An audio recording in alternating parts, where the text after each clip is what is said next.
Hey, salut les petits trolls et bienvenue dans ce nouvel opus traitant des SCP et plus particulièrement du numéro 999 que vous avez été assez nombreux à me demander. Enfin nombreux, oui, mais bon, comme pour pas mal de SCP en fait. Toutefois, il faut bien commencer quelque part, donc chaque chose en son temps et les moutons seront bien gardés. Ce que je viens de dire n'a aucun sens.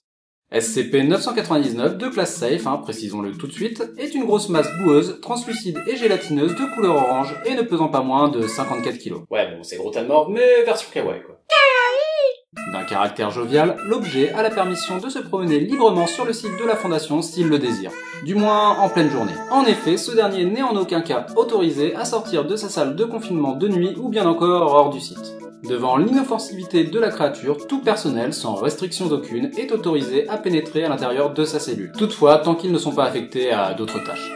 Logique. En gros, son comportement est assez similaire à celui d'un chien. À savoir que lorsqu'on l'approche, 999 va réagir avec joie, glissant vers la personne et sautant sur cette dernière tout en l'étreignant avec une paire de pseudopodes et en émettant de petits gargouillis. La surface de l'entité émet une odeur très agréable allant du linge frais, odeur chocolat, bacon ou bien encore celle d'une rose. De plus, un simple contact avec celui-ci provoque un immédiat sentiment d'euphorie s'intensifiant selon la durée de l'exposition et qui perdure un long moment après celle-ci. Ouais, 999 c'est un petit peu le SCP antidépresseur quoi. Et c'est pas du tout une blague, La Fondation elle-même a déjà pensé à l'utiliser de cette manière. D'autant plus que l'entité aurait tendance à interagir de préférence avec des personnes qui lui semblent malheureuses. Et à les chatouiller. Ouais, c'est un petit peu son activité préférée on va dire.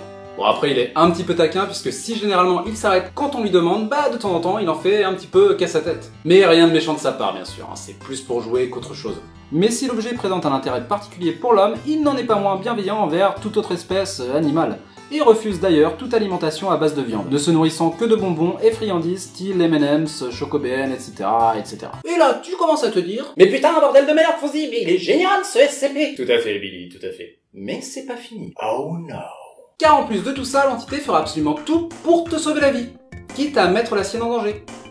Et sans la moindre hésitation en plus, genre prendre une balle à ta place, en se plaçant devant toi. Ah bah c'est sûr, oui, ça change de tous ceux qui veulent nous bouffer la gueule. Concernant le degré d'intelligence de la créature, le sujet fait encore débat, mais il est dorénavant admis que si son comportement reste assez infantile, il semble toutefois nous comprendre, du moins partiellement, et également entre autres être entièrement conscient du danger que peut représenter une arme à feu. Donc quand il saute pour prendre la balle à ta place, bah oui, il sait ce qu'il fait. Bon après, effectivement, vu que c'est un petit peu une masse gélatineuse transparente et qui de plus ne semble présenter aucun organe interne, est-ce que la dite balle représente le moindre danger pour lui ?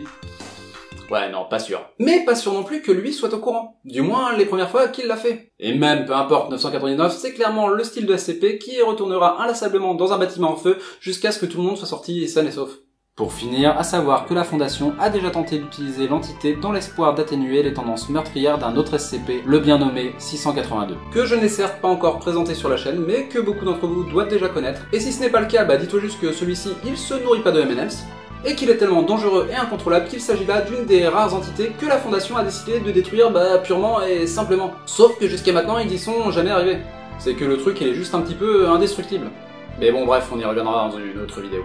Dans cette expérience, on a donc tenté de mettre en contact 999 et 682. Mais bon, dès que 682 a vu notre mignon petit Pokémon, il s'est jeté dessus et l'a écrabouillé. Bon, cependant, vu la structure de 999, ce dernier n'a bien évidemment eu aucun dommage et a commencé à pousser de petits gargouillis, enfin en gros des rires chez lui, tout en chatouillant le SCP de classe Keter. Et ça a fonctionné!